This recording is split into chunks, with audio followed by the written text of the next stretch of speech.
Smoke curled through the trees before anyone smelled it. Lyra woke with her heart pounding, her body moving, before her mind understood why. Something was wrong. The air felt heavy, wrong, thick with a warning that only an Omega's sharp senses could catch first. She sat up in the small wooden cabin at the edge of Ashvale territory, the same cabin she had been forced to live in ever since the night of her rejection. Outside, the wind carried a strange orange glow through the gaps in the shutters. Her stomach twisted. Fire. Somewhere close. Lyra pulled on her boots and ran outside without thinking twice. The cold night air hit her face, but she barely felt it. Her eyes locked onto the horizon, where a bright light flickered above the tree line, growing brighter with every heartbeat. It was coming from the direction of the nursery den, the same den where the pack kept its youngest pups safe every night. Her breath caught. Tonight of all nights, the den would be full. The pack had spent the whole day preparing for the arrival of the Alpha King, and in their rush to impress him, many of the younger mothers had been called away to help with the feast and the welcoming ceremony. The pups had been left with only a single guard. Lyra did not stop to think about her own safety. She ran. Her bare feet hit cold stone and then soft earth as she left the small clearing around her cabin behind. Branches scraped at her arms, but she barely registered the sting. Her mind was fixed on one thing only, reaching the den before the fire could. She had passed that building 100 times since her exile, always from a distance, always careful not to draw attention to herself near the heart of pack life. Tonight, distance did not matter, rules did not matter, only the pups mattered. As she ran, she could hear distant voices near the main square, laughter, and music drifting from the welcoming feast being held for the visiting king. No one there could hear the crackle of flame rising behind the trees. No one there could smell the smoke the way she could, sharp and bitter, curling into her lungs long before she reached the source. It struck her as cruel, almost unbearably so, that while the pack celebrated its future, the most vulnerable among them lay unguarded in the dark. She thought briefly of Corin, of the night he had stood before the entire pack, and stripped away everything she thought she was. She thought of the elders who had said nothing in her defense, who had allowed her to be cast aside like something broken and unwanted. In that moment, running toward danger no one else even knew existed yet, she understood something clearly for the first time. It did not matter what they thought of her. It never truly had. What mattered was what she chose to do when it counted. The trees thinned ahead, and the full horror of the scene came into view. Flames licked up the sides of the nursery den, orange light dancing across the night sky, smoke rising in thick black columns that blotted out the stars above. The wooden structure groaned under the heat, and somewhere within its walls, small voices cried out in fear. 6 months earlier, her life had looked completely different. She had been mated to Corin, a rising beta, with ambition sharp enough to cut through stone. For a while she had believed their bond meant something. She had believed that being chosen by him made her worth something in the eyes of the pack. But Corin had never truly wanted her. He wanted status, and an Omega mate did not give him the status he craved. The night he rejected her, he had done it in front of the entire pack, calling her weak, calling her a burden, calling her unworthy of standing beside a future leader. The bond between them had snapped like a thread pulled too tight, leaving a hollow ache inside her chest that never fully faded. The pack elders had not defended her. They simply nodded along, as if her pain meant nothing at all. After that night, she had been moved to the edge of packland, where the weakest and least valued wolves were sent to live out their days in silence. No one visited her. No one spoke her name unless it was to mock her. She had learned to live alone, to hunt alone, to heal her own wounds alone. But somewhere in that loneliness, she had found something unexpected. The stray pups, the sick pups, the ones nobody else wanted to care for, had found their way to her cabin one by one. She never turned any of them away. She fed them, she warmed them by her fire. She sang to them when they cried in the night. It became her secret purpose, the one thing that made her feel like she still mattered, even if the rest of the pack refused to see it. Now, as she sprinted through the trees toward the burning den, all she could think about was the pups sleeping inside those wooden walls, unaware of the danger closing in around them. The heat hit her first, a wave of scorching air that made her eyes water. The nursery den stood ahead, half swallowed by flames that climbed higher with every passing second. Smoke poured from the broken windows, curling into the night sky like dark ribbons. Somewhere inside, she could hear the faint, panicked cries of pups too small to escape on their own. Where was the guard? Where was anyone? She did not wait to find out. She rushed toward the entrance, pulling her sleeve over her nose and mouth as she pushed through the door. Inside, the smoke was blinding. Her lungs burned instantly, but she forced herself forward, following the sound of crying voices through the haze. She found the first pup curled beneath an overturned crib, shaking and coughing, his small body trembling so hard that his tiny claws scratched uselessly against the wooden floor. She scooped him into her arms and pressed his face against her shoulder, shielding him from the worst of the smoke as she turned toward the door. That was when she heard it. Another cry, thinner and more distant, coming from somewhere deeper inside the den. There was more than one. Of course there was more than one. Every instinct told her to run, to carry this one pup to safety, and let the others handle whatever came next. But she knew, with a certainty that settled deep in her bones, that no one else was coming fast enough. The guard assigned to the den was nowhere to be seen, likely called away in the confusion of the evening celebrations, and the shouts she could now hear approaching from the direction of the square were still too far away to matter in time. Lyra made a choice in that instant, the kind of choice that would define the rest of her story. She carried the first pup outside, gasping for clean air, and set him down safely in the grass before turning back toward the burning building. Other wolves had begun to arrive by then, drawn by the light and the smell of smoke, but panic slowed them, confusion scattering their movements. Lyra did not have time to wait for organized help. She ran back inside. The heat had grown worse. Beams above her groaned under the weight of the fire, small pieces of burning wood falling around her like deadly rain. Smoke pressed down from the ceiling in a thick, choking blanket, forcing her to crouch low as she searched, her eyes stinging and streaming with tears that had nothing to do with sadness. She called out softly, her voice hoarse from the smoke, hoping the frightened pup would answer. A faint whimper answered from behind a fallen shelf near the far wall. Lyra crawled toward the sound, her palms scraping against splinters and broken glass she could not see through the haze. She found the second pup pressed into the smallest space possible, her small body trembling with fear, eyes wide and glassy with terror. Lyra pulled her free gently, whispering words of comfort, even though she doubted the pup could understand anything beyond the sound of a calm voice in the middle of chaos.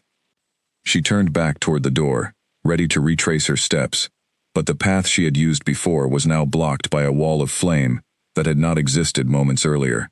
The fire was spreading faster than she had expected, consuming the dry wooden beams with hungry, relentless speed. Her heart pounded as she searched for another way out. She spotted a narrow gap near the back of the den, a section of wall that had not yet caught fire. She moved toward it quickly, cradling the pup against her chest, shielding her with her own body from the sparks flying through the air. She was almost there when she heard the crack above her, the sound of wood giving way under too much heat and pressure. She looked up just as one of the support beams began to fall, directly toward the spot where the frightened pup had wandered a few steps ahead of her. There was no time to think. There was no time to calculate the danger or weigh her own safety against the pup's. Lyra threw herself forward, wrapping her arms and body around the small wolf, just as the beam crashed down. Pain exploded across her back and shoulder, sharp and blinding, stealing the breath from her lungs. But she did not let go. She held the pup close, shielding her from the worst of the impact, refusing to move even as agony tore through her body. Somehow, through the haze of pain, she found the strength to push herself up. She staggered toward the gap in the wall, her vision blurring at the edges, her legs shaking with every step. She could feel warmth spreading across her back that had nothing to do with the fire, and she knew, somewhere in the back of her mind, that she was hurt badly. She reached the opening and pushed the pup through it first, watching with the last of her focus as small paws hit the grass outside and the pup scrambled away from the burning den. Relief flooded through her, even as her body began to fail beneath her. She tried to follow, tried to pull herself through the gap, but her strength had reached its limit. Her legs buckled, the world tilted sideways. She felt herself falling, the sound of the fire roaring in her ears growing distant and strange, as if it belonged to someone else's nightmare. The last thing she saw before darkness swallowed her vision was the night sky through a crack in the burning roof. Stars scattered across the black like tiny points of light that did not care what happened to a rejected Omega who had given everything to save a stranger's pup. Outside, chaos had reached its peak. Wolves shouted orders, others formed lines to carry water from the nearby stream, and somewhere in the middle of the commotion, a deep, commanding voice rose above all the rest, cutting through the noise like a blade. That voice belonged to Cade Thornwood, the Alpha King of the Ironclaw Kingdom, who had arrived that very evening for a diplomatic visit that no one had expected to end in fire and screaming. He had been in the middle of a formal greeting with the Ashvale Pack Elders when the first flames lit up the sky, and his instincts as a warrior and leader had taken over immediately.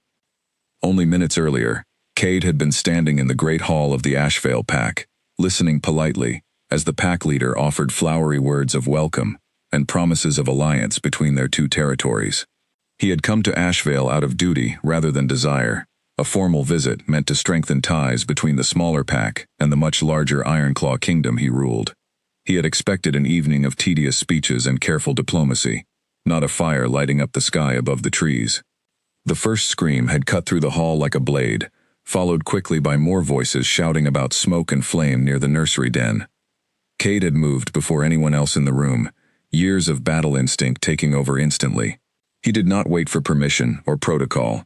He simply ran, his personal guard scrambling to keep pace behind him.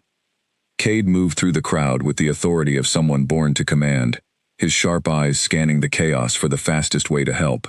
He barked orders that scattered the panicked wolves into useful groups, sending some to fetch water, others to check for trapped survivors, and a few of his own guards to secure the perimeter, in case the fire had been set on purpose rather than by accident. Even in the middle of disaster, his mind worked with cold precision, weighing every possibility, missing nothing. It was one of his guards who first spotted movement near the collapsed section of the nursery den, a gap in the wall where something had just come through. Cade turned toward the sound instantly, his body already moving before his mind fully processed what he was seeing. A small pup lay coughing in the grass, clearly having just escaped the building, but behind her, through the gap in the wall, another figure remained motionless, half in and half out of the burning structure. Cade did not hesitate. He crossed the distance in seconds, ignoring the searing heat that rolled off the nearby flames, and reached through the gap to pull the fallen wolf free. The moment his hands touched her, something strange happened deep within his chest, a pull so powerful and so unexpected that it nearly knocked the breath from his lungs. It felt like recognition. It felt like something ancient inside him, waking up after a long, long sleep. He pulled her fully clear of the burning den and lowered her gently onto the grass, his mind briefly distracted by the strange sensation still echoing through his body. But that distraction vanished the instant he saw the extent of her injuries. Her back and shoulder were burned badly, the skin damaged in a way that made his stomach turn. Her breathing was shallow and uneven, each breath sounding like it took more effort than the last.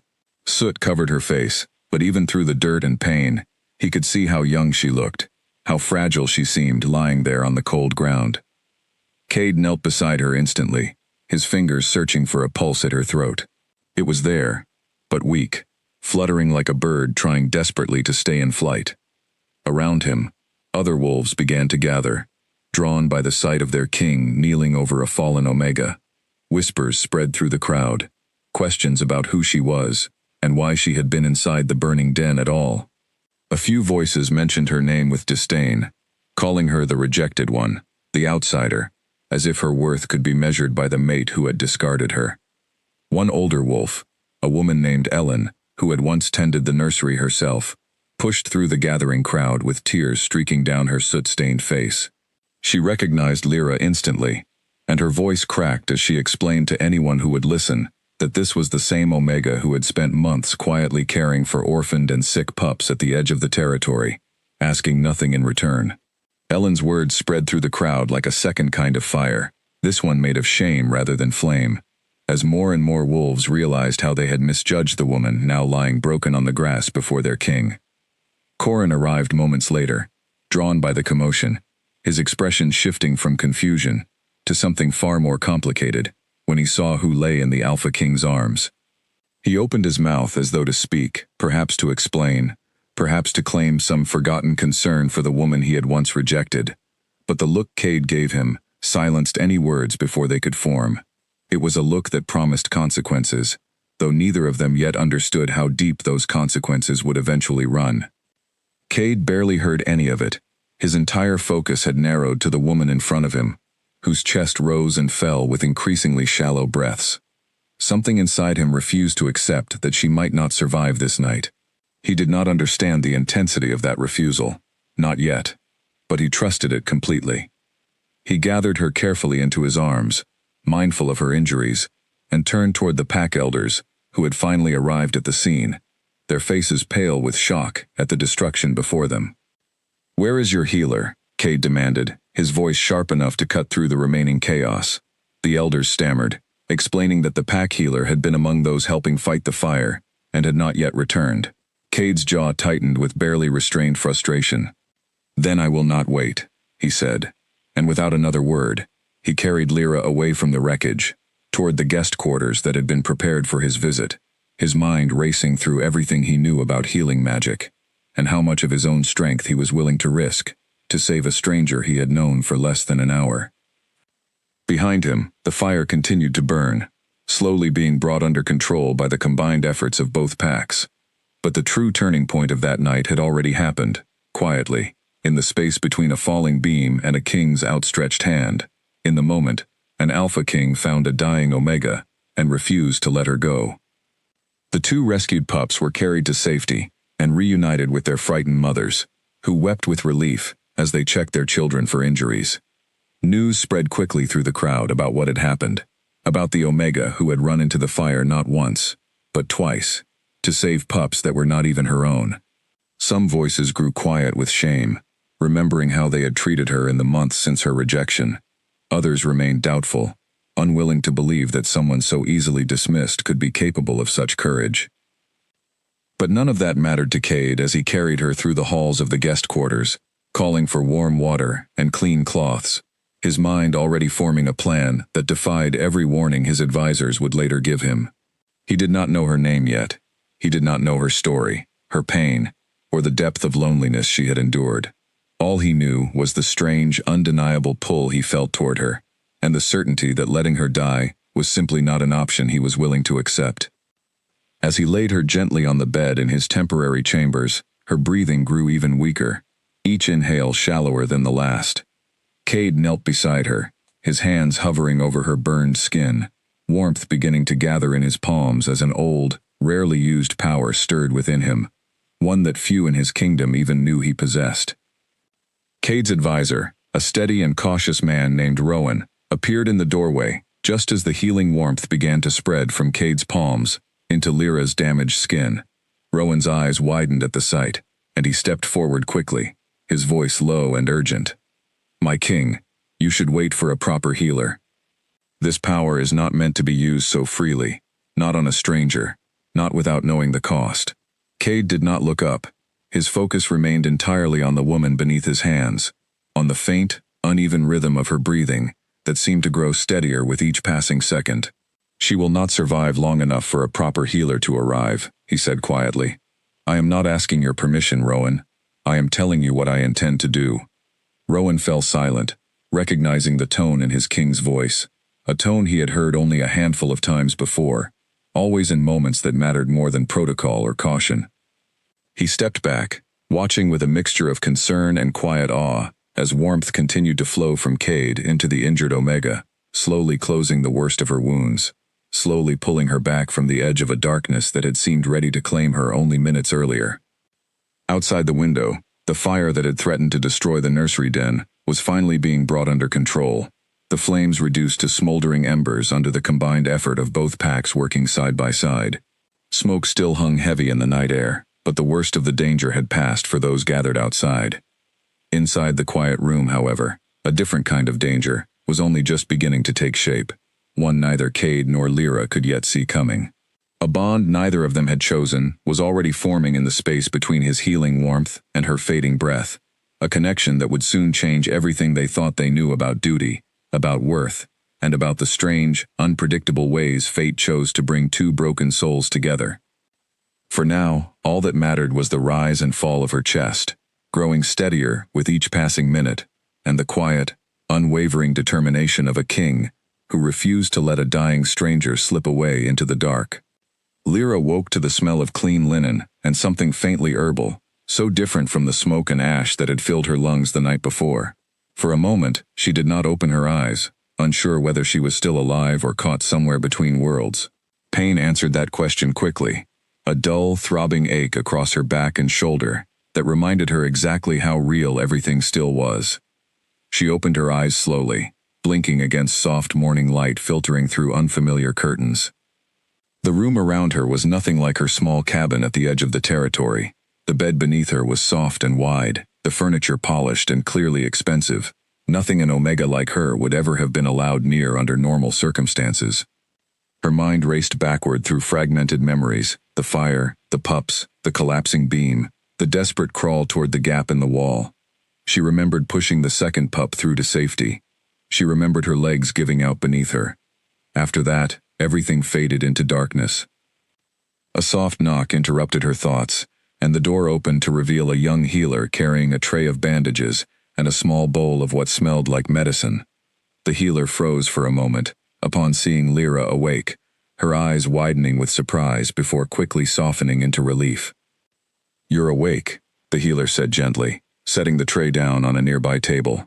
"I did not expect that so soon, given how badly you were injured. My name is Nora. I have been tending your wounds since last night." Lyra tried to speak, but her throat felt raw and dry. Nora quickly poured a cup of water and helped her drink small sips, patient and careful with every movement. "Slowly," she murmured. "Your body has been through a great deal. It needs time." "The pups," Lyra managed to whisper, her voice barely audible. "Are they safe?"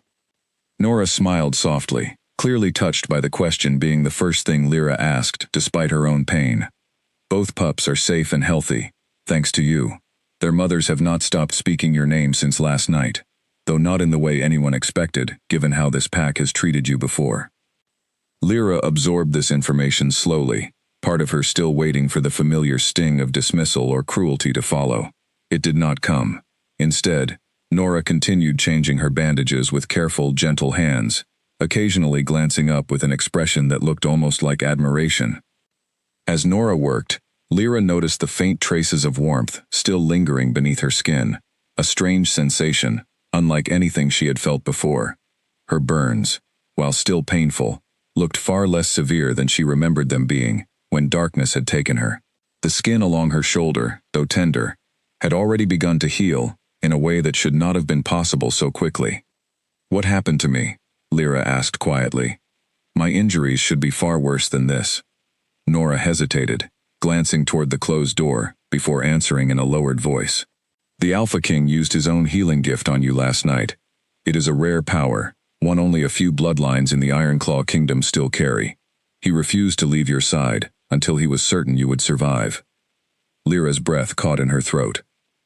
The Alpha King, the same powerful leader whose visit had thrown the entire pack into a frenzy of preparation the day before, had personally used his own strength to save her. An Omega with no status, no protection, and no reason for someone of his position to care whether she lived or died. "Why would he do that?" she whispered, more to herself than to Nora.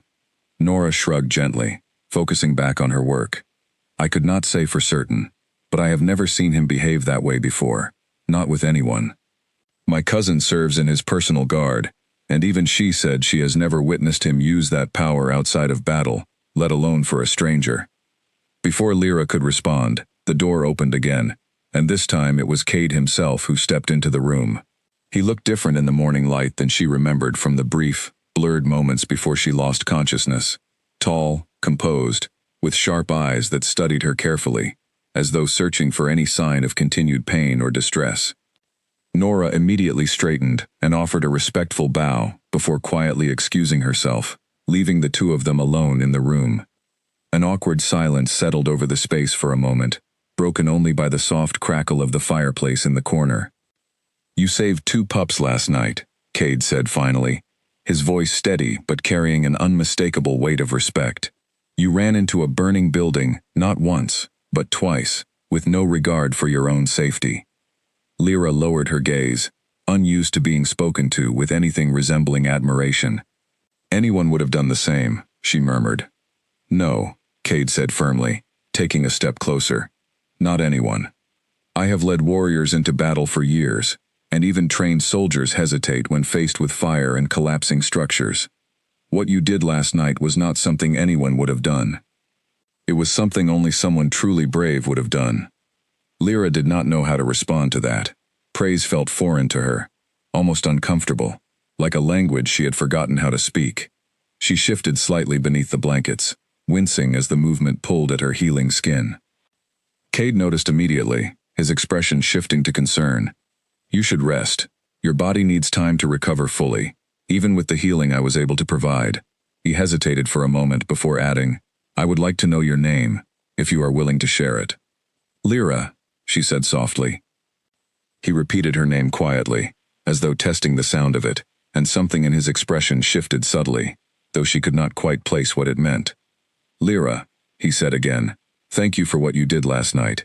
This pack owes you a debt it cannot easily repay. Before she could respond, raised voices drifted faintly from somewhere outside the room, distant but growing louder. Cade's expression sharpened instantly, his warmth giving way to something more alert and controlled. He excused himself briefly, promising to return, and stepped out to investigate the commotion. Outside, in the main hall of the guest quarters, the Ashvale pack elders had gathered, along with several other members of the pack, their voices raised in a heated discussion. As Cade approached, he caught fragments of their conversation, enough to understand that the debate centered entirely on Lyra and the unexpected attention she had received from their powerful guest.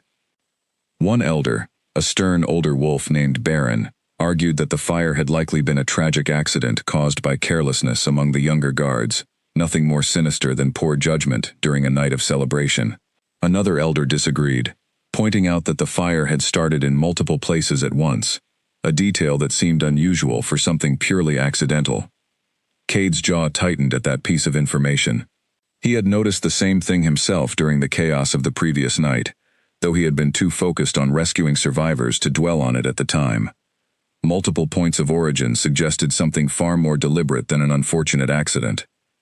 He stepped fully into the hall, his presence immediately silencing the arguing elders.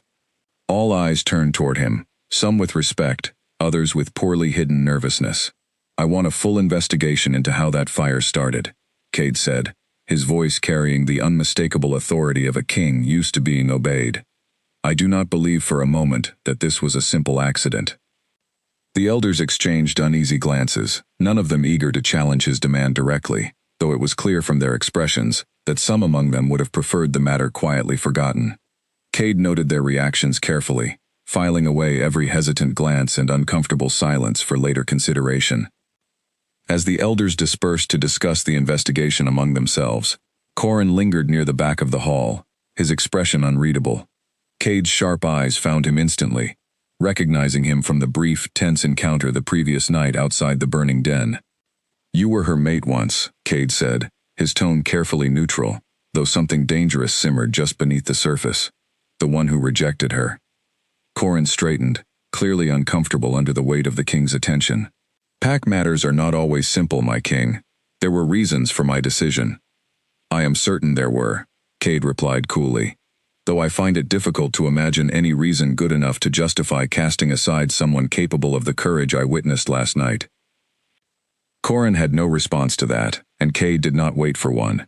He turned and walked away, his mind already returning to the woman resting in his guest chambers, and to the growing certainty that something far more complicated than a simple accident had unfolded within Ashvale territory the night before. Back in her room, Lyra lay quietly against the pillows, staring at the ceiling, as she replayed the strange encounter with the Alpha King over and over in her mind. She could not understand why someone of his position would concern himself so deeply with her well-being, why he had used his own rare power to save a life that most of the pack considered worthless. A part of her wanted to dismiss it entirely, to assume his kindness was simply the natural behavior of a good leader responding to an act of bravery. But another part of her, a quiet, cautious part, shaped by months of rejection and loneliness, wondered if something else might be happening beneath the surface, something she was not yet ready to name. Outside her window, the pack continued to recover from the previous night's chaos, workers already beginning to clear away the charred remains of the nursery den. Mothers gathered nearby, hugging their children close, occasionally glancing toward the guest quarters, where the woman who had saved their pups now rested. Later that afternoon, a soft knock came again at her door, gentler this time, almost hesitant. Lyra called out for whoever it was to enter, expecting Nora, returning to check her bandages. Instead, two young mothers stepped inside, the same women whose pups she had carried out of the fire the night before. The first woman, whose name Lyra learned was Dara, held back tears as she approached the bed, her hands trembling slightly as she reached for Lyra's own. "I do not know how to thank you," Dara said, her voice thick with emotion. "My son would not be alive if not for you. I have said terrible things about you before. Believe terrible things," the pack whispered, "and I am ashamed of every one of them." Lyra did not know how to respond to such raw honesty. She had spent months being ignored, mocked, or treated as invisible by nearly everyone in the pack, including women like Dara who had once looked past her without a second thought. Hearing genuine gratitude now felt almost overwhelming, stirring emotions she had buried deep beneath necessary numbness.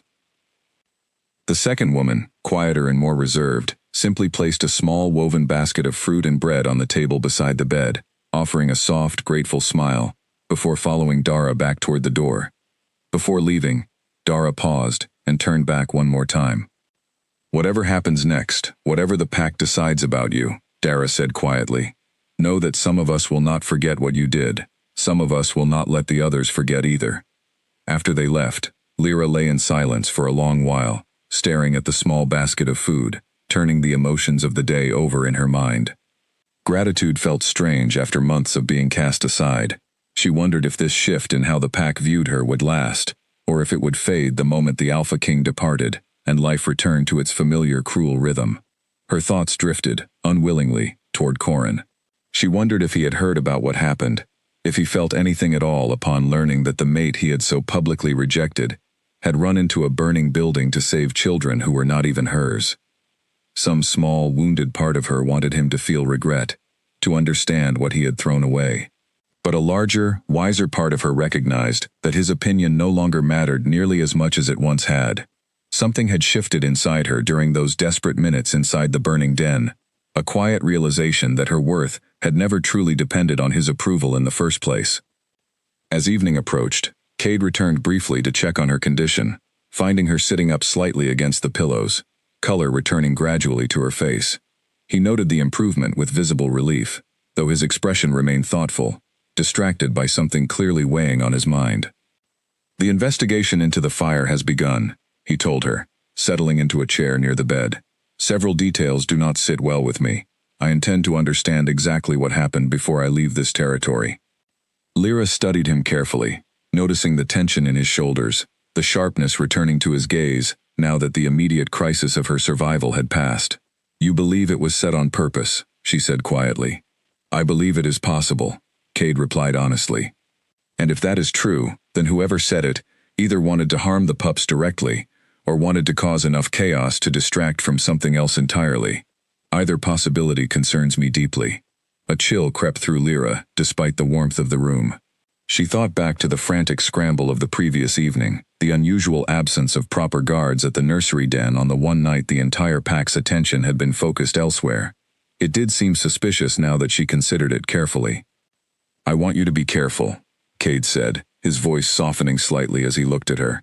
"Whatever happened last night, you are already at the center of it, whether by circumstance or by design. I do not yet understand which." Lyra nodded slowly, though uncertainty churned within her. She had spent months trying to remain invisible, trying to avoid drawing any attention that might invite further cruelty from the pack that had already discarded her once. The idea that she might now be tangled in something far more dangerous than personal rejection left her unsettled in ways she could not quite articulate. Before he left for the evening, Cade paused at the door, glancing back at her with an expression she could not quite read. "Rest well, Lyra," he said quietly. "Tomorrow, I intend to learn the truth about what happened here, no matter where that truth leads." After the door closed behind him, Lyra lay back against the pillows, staring up at the ceiling, as exhaustion finally began to pull her toward sleep once more. Outside, the pack continued its quiet recovery, unaware that the fire which had nearly claimed her life was only the first thread in a much larger, more dangerous pattern, beginning to unravel around them all. The morning sun had barely risen when Cade began his investigation in earnest, gathering his most trusted guards along with a handful of Ashvale wolves, willing to cooperate honestly. He wanted answers, and he intended to have them before the day ended, regardless of how uncomfortable those answers might prove for the pack leadership. He started at the ruins of the nursery den itself, walking slowly through the charred remains with sharp, careful eyes. The structure had collapsed almost entirely, leaving little more than blackened beams and scattered ash, but Cade had learned long ago that even destruction left clues for those willing to look closely enough. His lead tracker, a quiet, observant man named Callum, knelt near what remained of the eastern wall, examining the pattern of burn marks etched into the wood. "Here," Callum said, gesturing for Cade to join him. The fire started in at least 3 separate locations. This section, the northern corner, and near the storage room where the lantern oil was kept. Cade crouched beside him, studying the marks carefully. Accidental fires typically spread outward from a single point of origin, following the natural path of available fuel. 3 distinct starting points suggested something far more deliberate, something planned, rather than the result of careless negligence. Someone wanted this building to burn quickly and completely, Cade said grimly, and they wanted to make certain it did not fail. Callum nodded in agreement, his expression troubled. "There is something else, my king. The guard assigned to watch the den that night has not been seen since the fire began. No one has questioned his absence yet, given the chaos of the evening, but it strikes me as unusual that the one person responsible for protecting those pups simply vanished at the exact moment danger arrived." Cade's jaw tightened at this revelation. A missing guard, multiple points of origin, and a night specifically chosen for maximum distraction due to his own diplomatic visit. The pieces were beginning to form a picture he did not like at all. They continued their investigation throughout the morning, questioning pack members who had been present during the fire, searching for any detail that might explain what had truly happened. Most accounts matched the general chaos Cade remembered from that night, but a few small inconsistencies began to stand out. One young guard mentioned seeing a figure moving near the storage room shortly before the fire began, though he had assumed at the time it was simply another wolf attending to evening duties. Another witness recalled smelling something unusual in the air, near the den earlier that evening. A sharp, chemical scent that did not match the usual smell of lantern oil. Cade filed away each detail carefully, building a picture in his mind of deliberate sabotage rather than tragic accident. He returned briefly to the guest quarters at midday to check on Lyra's recovery, finding her sitting up in bed, color fully returned to her face, though her movements remained careful and guarded due to her healing injuries. "You look troubled," Lyra observed as he entered, setting aside the plate of food Nora had brought her earlier. "The fire was not an accident," Cade said bluntly, settling into the chair beside her bed. "Multiple points of origin, a missing guard, strange scents reported near the storage room. Someone planned this carefully, and I intend to find out who." Lyra absorbed this information slowly, her mind racing through the events of that night once more, searching for anything she might have overlooked in the chaos of smoke and fear. "Why would someone want to harm the pups?" she asked quietly. "What purpose could that possibly serve?" Cade shook his head, frustration evident in his expression. "That is what troubles me most. If the goal was simply chaos or distraction, there are far less dangerous ways to achieve it. Targeting innocent pups specifically suggests something more personal, more calculated." Their conversation was interrupted by a knock at the door, and Callum entered looking grim, holding a small, half-melted container in his gloved hands. "We found this near the storage room, my king. It does not match anything typically used within the den." Cade took the container carefully, examining what remained of its damaged surface. Even in its ruined state, he recognized the distinct shape and material as something used to hold accelerant, a substance designed specifically to help fires spread faster and burn hotter than natural fuel alone would allow. "This confirms it," Cade said grimly. "This was deliberate. Someone brought this into the den intentionally, someone who wanted to ensure the fire would spread quickly and completely before anyone could stop it." Lyra felt a chill settle over her despite the warmth of the room. The realization that someone had planned to harm innocent pups so deliberately, so coldly, left her feeling sick with a mixture of anger and fear. "Who would do such a thing?" she whispered. Cade's expression darkened further as new pieces began falling into place in his mind. I intend to find out, and when I do, they will answer for every moment of terror those pups experienced last night. As the investigation continued throughout the afternoon, Cade's guards began questioning the missing guard's known associates, searching for any clue about his whereabouts or his possible involvement in the fire's origins. It was during one of these questionings that a new name surfaced, one that immediately caught Cade's attention. A young wolf named Finn, previously assigned as the missing guard's close friend, revealed under careful questioning that the guard had recently begun spending significant time with Corin's new mate, a sharp, ambitious woman named Vesper, who had joined the pack only a few months earlier through a strategic alliance arrangement. Cade's instincts sharpened immediately upon hearing this detail. He had noticed Vesper briefly during the previous evening's chaos, standing near the edge of the crowd with an expression that had seemed oddly composed compared to the panic surrounding her. At the time, he had dismissed it as simple shock. Now, he was less certain. He pressed Finn for further details, keeping his tone calm and measured despite the growing urgency he felt inside. Tell me more about this friendship between the missing guard and Vesper. When did it begin, and what did they discuss when you saw them together? Finn shifted uncomfortably, clearly torn between loyalty to his missing friend and the weight of the king's direct questioning. It began not long after Vesper joined the pack, perhaps 2 months ago.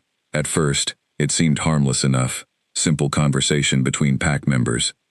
But over the past few weeks, they began meeting more privately, away from the rest of us. My friend grew distant, secretive about where he spent his free hours.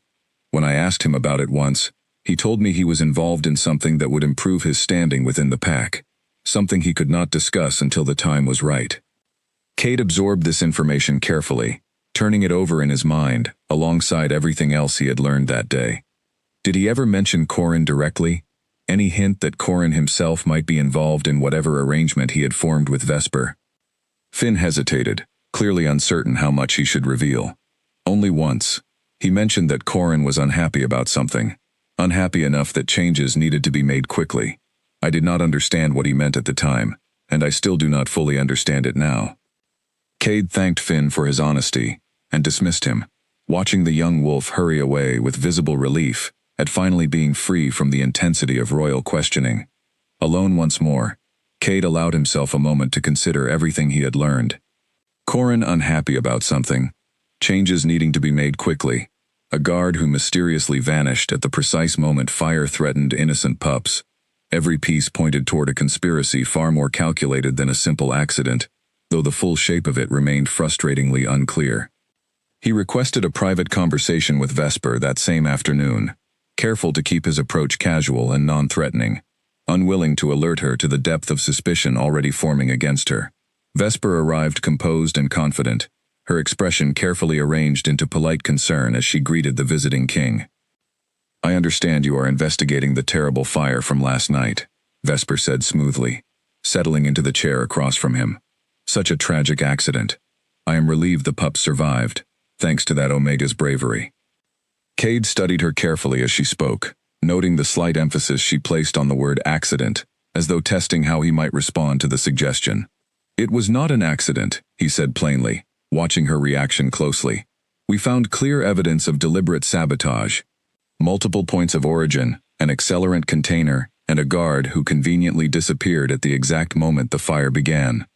Something flickered briefly across Vesper's composed expression, quickly hidden behind a mask of surprised concern. "That is troubling news indeed. Do you have any idea who might be responsible?" "Not yet," Cade replied carefully, "though I intend to find out very soon." Their conversation continued for a while longer, Vesper offering polite, carefully worded responses to each of his questions, revealing nothing directly incriminating, despite Cade's best efforts to catch her off guard. Still, something about her demeanor left him deeply unsettled, an instinct he had learned to trust through years of leadership and battle. After she left, Callum entered the room once more, having overheard the final portion of their conversation from a discreet distance. "You suspect her," he said quietly. "I suspect everyone, until proven otherwise," Cade replied. "But yes, something about her unsettles me. Continue watching her closely, but do so carefully. I do not want to alert her to how far our suspicions have already progressed." Callum nodded, though he lingered for a moment longer, his expression thoughtful. "There is one more thing, my king. I made some inquiries about Vesper's history before she joined this pack. She came from a smaller territory to the east, one that dissolved rather suddenly, under circumstances that were never fully explained. Some of the older wolves there speak of unexplained losses within their own nursery den, though the details remain vague and difficult to confirm." Cade's expression hardened at this new information. A pattern was beginning to emerge, one far darker than a single isolated incident. "Find out everything you can about that territory's collapse, discreetly. I want to understand exactly what kind of woman we are dealing with before I confront her directly."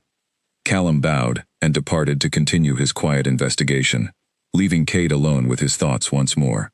He stood by the window of his temporary chambers, watching the last light of afternoon fade behind the trees, turning the growing puzzle over and over in his mind. Ambition alone did not usually drive someone toward such calculated cruelty. There had to be something more, some deeper motive he had not yet uncovered. Meanwhile, back in the guest quarters, Lyra had grown restless despite her lingering injuries, unable to remain idle while such dangerous questions swirled around the pack she had once called home. She managed to convince Nora to help her walk slowly through the halls, careful not to strain her healing wounds too severely. During their slow walk, they passed near the pack's main gathering hall, where Lyra overheard fragments of a tense conversation between Corin and Vesper, their voices lowered but sharp, with barely restrained frustration. She could not make out every word, but certain phrases carried clearly enough to trouble her deeply. "Cannot afford questions right now, not with him here. Handle it quietly before anyone else starts asking." Lyra exchanged a worried glance with Nora, both of them recognizing the significance of what they had overheard, even without full context. She made a mental note to inform Cade of the conversation the moment she had the opportunity, uncertain exactly what it meant, but certain that it mattered. As evening approached once more, Cade returned to check on her condition, finding her settled back in bed, though her expression carried an unmistakable tension that had not been present earlier in the day. She quickly relayed what she had overheard, watching his expression grow increasingly serious with each word. "That confirms my suspicions," Cade said grimly once she finished.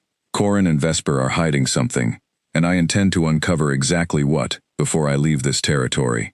Whatever role they played in last night's fire, I will not allow it to go unanswered." Lyra nodded slowly, though a familiar unease settled over her at the mention of Corin's continued involvement in her life, even indirectly. She had hoped, perhaps naively, that her connection to him had ended completely the night he rejected her. Instead, it seemed their paths remained tangled together in ways neither of them could fully control. "Whatever happens," Cade said softly, noticing the shift in her expression, "you no longer need to face any of this alone. I intend to see this investigation through completely, and I will ensure your safety throughout the process." Something about the quiet certainty in his voice settled the anxious flutter in her chest, even as the danger surrounding them both continued to deepen with each new piece of evidence uncovered. She did not fully understand why his protection meant so much to her already, given how little time had passed since they first met.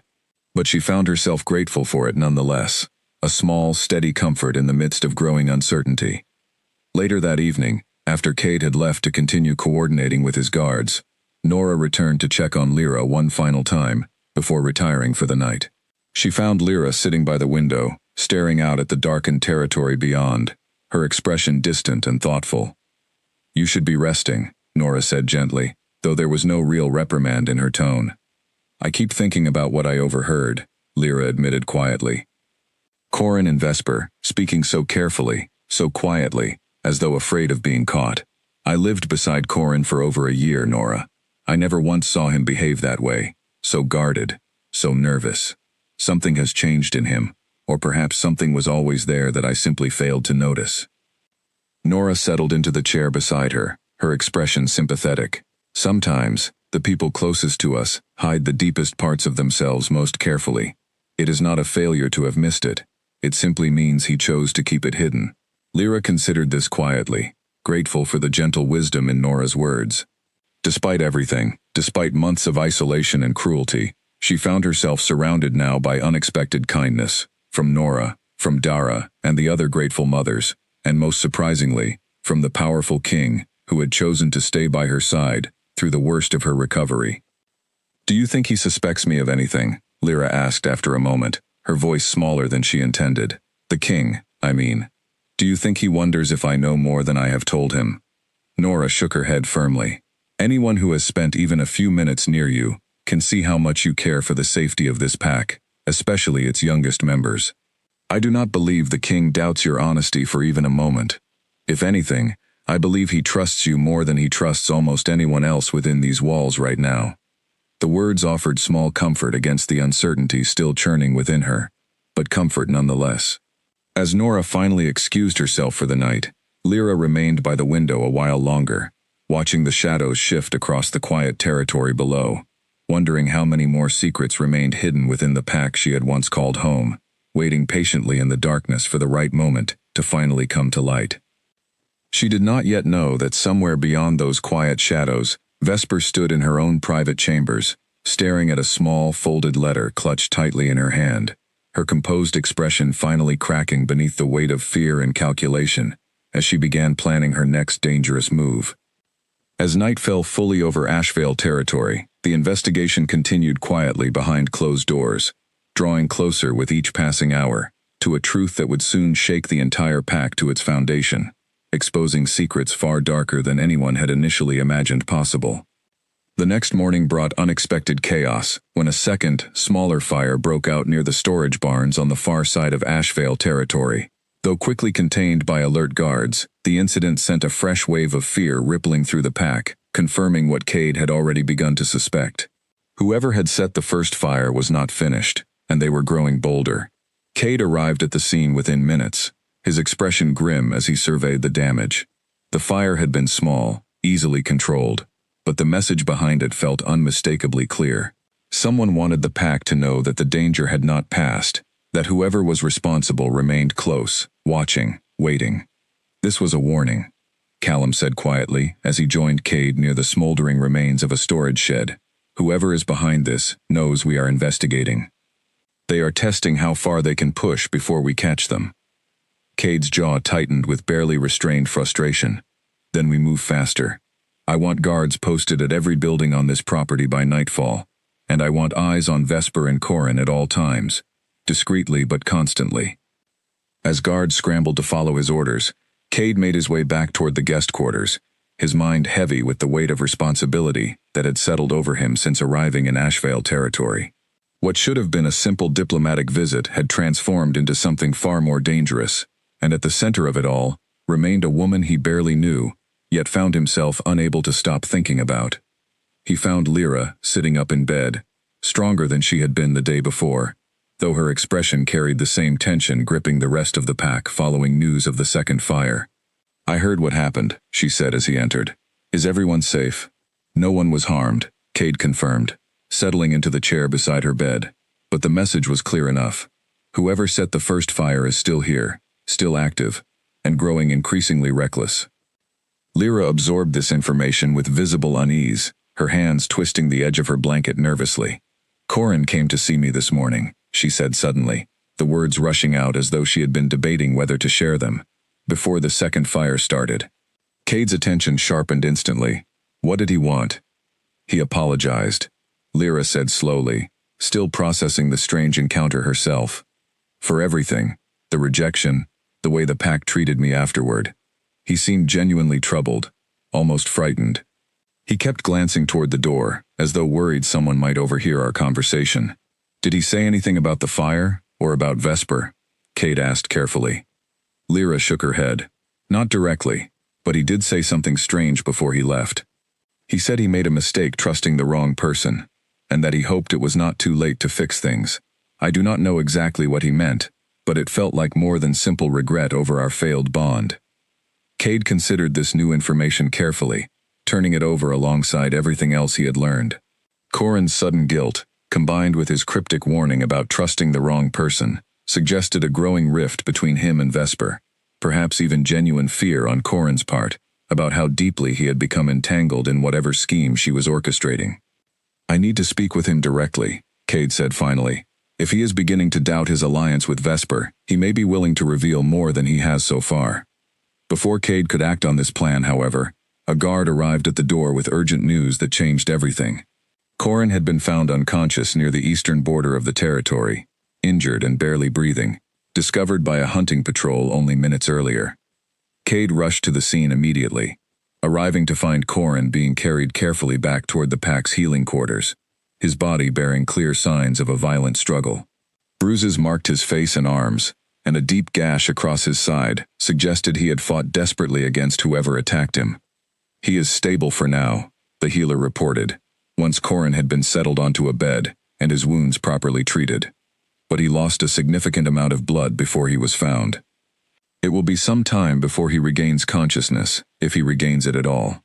Cade stood at the edge of the room, watching the healer work, his mind racing through the implications of this latest development. Someone had attacked Corin, likely to silence him before he could reveal whatever secrets he had begun to doubt keeping. The timing felt far too convenient to be coincidental, occurring mere hours after his cryptic conversation with Lyra. "Whoever is behind this is cleaning up loose ends," Callum said grimly, joining Cade near the doorway. Corin knew something, or was becoming a liability in some other way. "This attack proves it." Cade nodded slowly, his expression darkening with each passing moment. "Which means Vesper is more dangerous than we initially realized, and more desperate. Desperate people make mistakes. We need to be ready to catch her when she does." Later that evening, once the healer allowed brief visitors, Lyra insisted on being taken to see Corin, despite Nora's gentle protests that she should still be resting herself. She stood quietly at the edge of his bed, studying the pale, still face of the man who had once claimed to love her, before casting her aside without a second thought. His breathing remained shallow but steady, the healer's careful work having stabilized him for now. "I do not understand why I came here," Lyra admitted softly, more to herself than to anyone else in the room.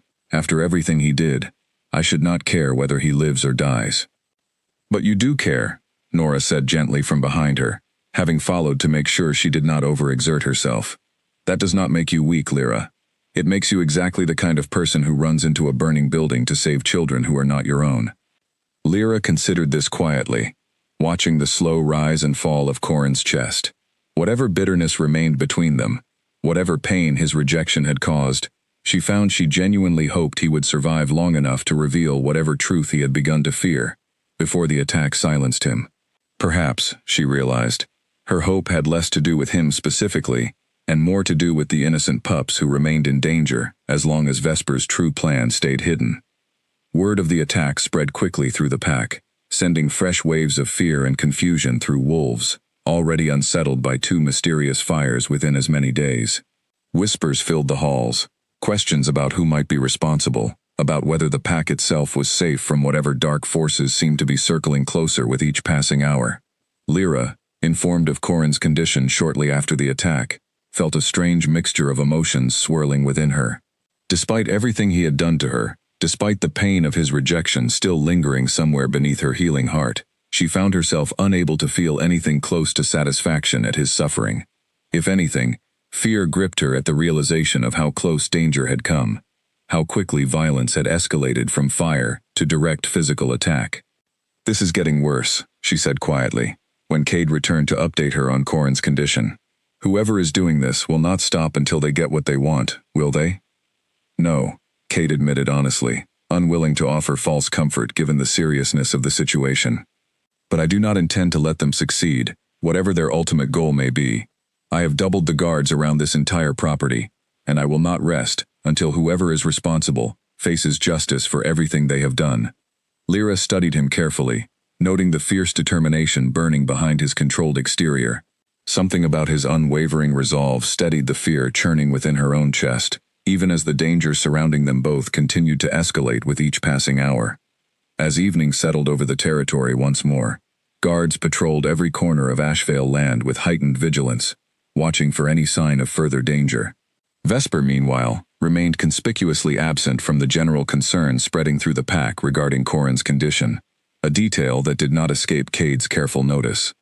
He assigned Callum to watch her chambers discreetly throughout the night, unwilling to let his primary suspect out of sight, while so much remained unresolved. Inside her private chambers, unaware of the eyes now trained on her every movement, Vesper paced restlessly across the wooden floor, her earlier composure finally cracking under the weight of mounting pressure.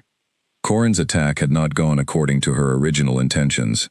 She had wanted him silenced quietly, convinced to remain loyal through fear, rather than violence severe enough to draw the Alpha King's direct attention. Now, with guards multiplying across the territory, and suspicion clearly growing around her, she understood that her carefully constructed plans were beginning to unravel faster than she had anticipated. She retrieved the small folded letter she had been guarding carefully since the previous evening, reading over its contents once more by candlelight. The words within outlined an arrangement far more ambitious than simple jealousy over a rejected Omega, an arrangement involving territory claims, hidden alliances, and a plan that had been years in the making before she ever set foot within Ashvale land. Whatever her original goal had been, she now faced the growing possibility that everything might collapse before she could see it through to completion. She would need to move faster, take greater risks, and eliminate any remaining obstacles before Cade's investigation drew close enough to expose the truth she had worked so hard to keep hidden. Outside her window, unseen in the shadows, Callum watched patiently, noting every flicker of candlelight and every restless pace across her floor, waiting for the moment she would finally make a mistake, significant enough to confirm what they all already suspected. Whatever Vesper's ultimate plan had been, whatever twisted ambition drove her toward such calculated cruelty, Cade intended to uncover it fully before she had the chance to strike again, before anyone else within the pack paid the price for secrets that had already remained hidden for far too long. 3 days passed with careful tension hanging over Ashvale territory like a storm cloud waiting to break. Corin remained unconscious, his condition stable but unchanged, while Cade's investigation continued quietly beneath the surface of daily pack life. Lyra's strength returned steadily with each passing day, her burns healing far faster than any ordinary injury should have allowed, a lingering reminder of the powerful gift Cade had used to save her life. She had begun walking the halls more freely now, no longer confined entirely to her bed, though Nora still insisted on checking her wounds twice daily.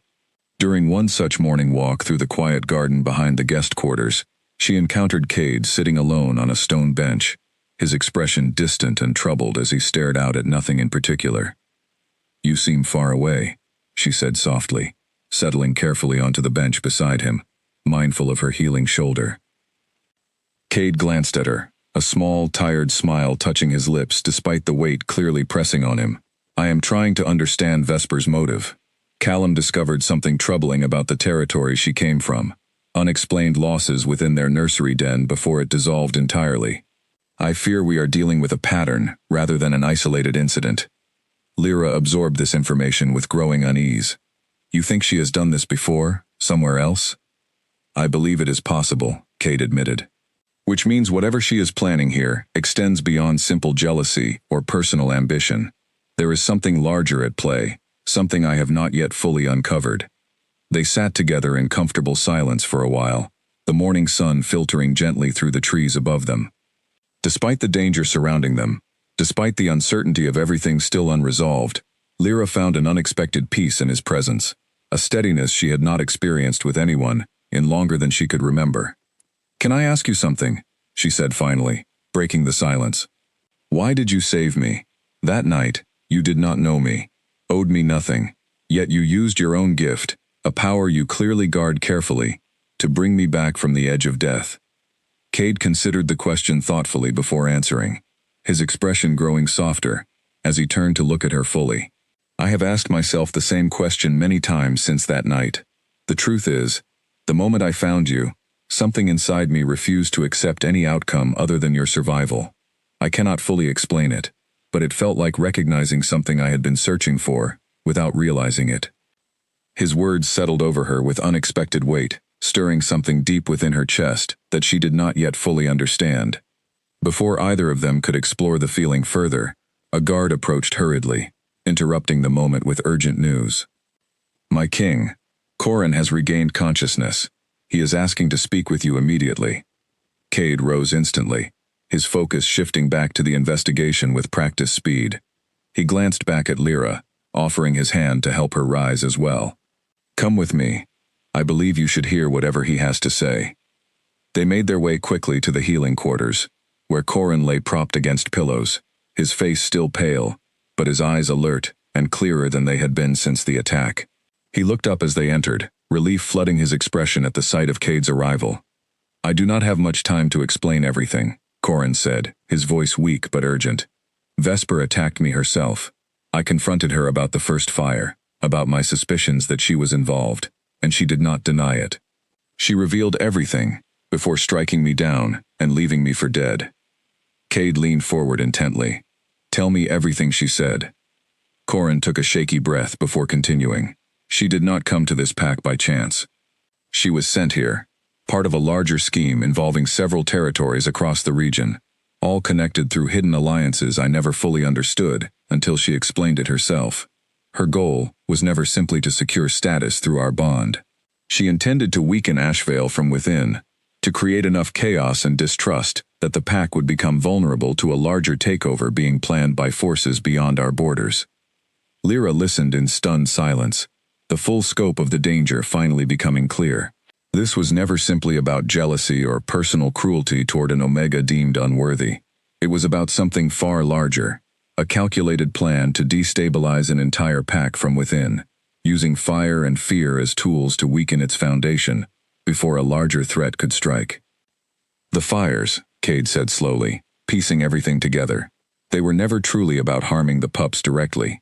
They were meant to create chaos, to distract the pack during a moment of vulnerability, while your king remained a guest within these walls." Corin nodded weakly.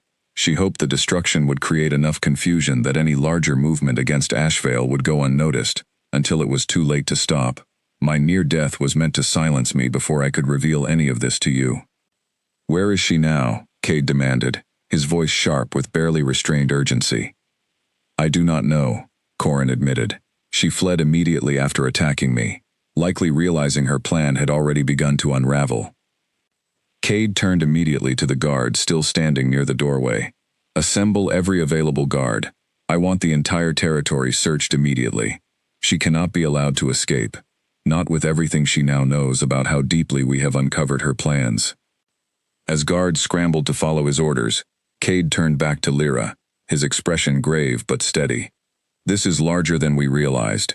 If what Corin says is true, then Vesper is only one piece of a much larger threat facing this pack, and potentially others across the region." Lyra nodded slowly, fear and determination mixing together within her chest. "What do we do now?" "We find her," Cade said firmly, "before she can warn whoever she is working with, and before this pack faces a danger far greater than anything we have witnessed so far." Outside, guards spread quickly across the territory, searching every building, every hidden path through the surrounding forest, determined to locate Vesper before she could disappear entirely, or worse, complete whatever final piece of her plan remained unfinished.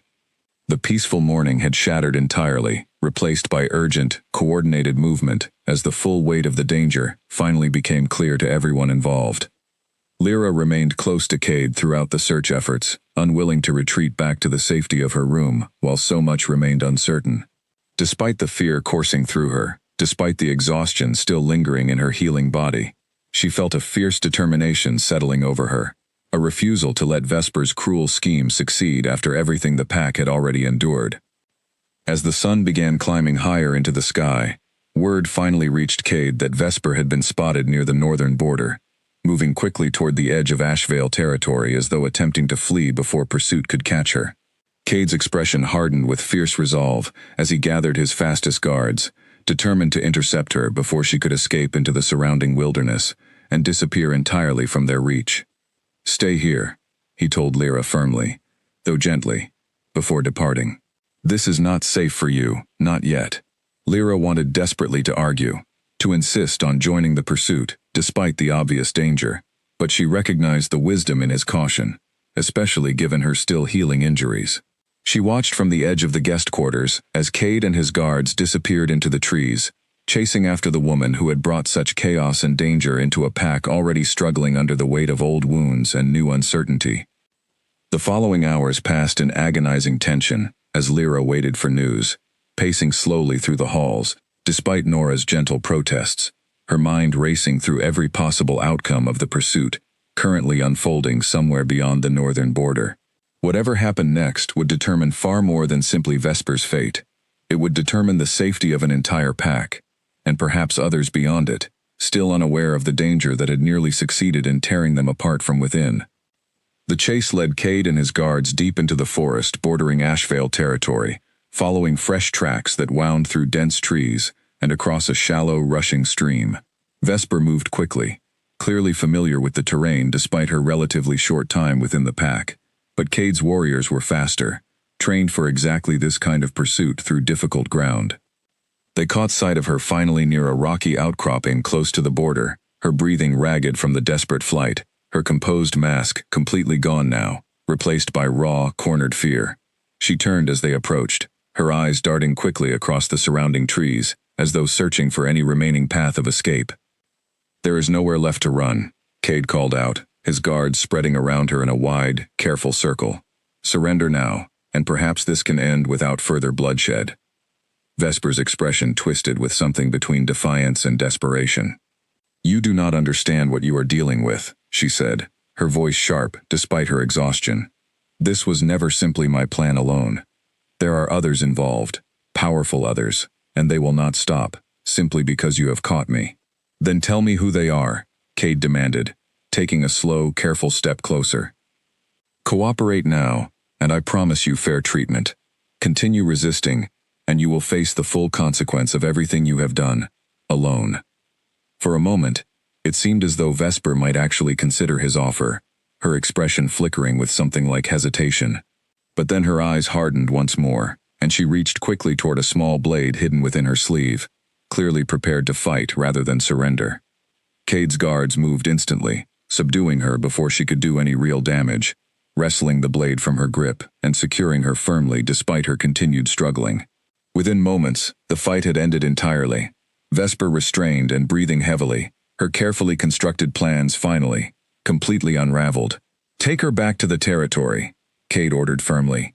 "She will answer for everything she has done, and she will tell us everything she knows about whoever else is involved in this scheme, whether she wishes to or not." As the guards led Vesper away in restraints, Cade allowed himself a brief moment of relief, though he understood clearly that this capture represented only the beginning of untangling a much larger, more dangerous conspiracy.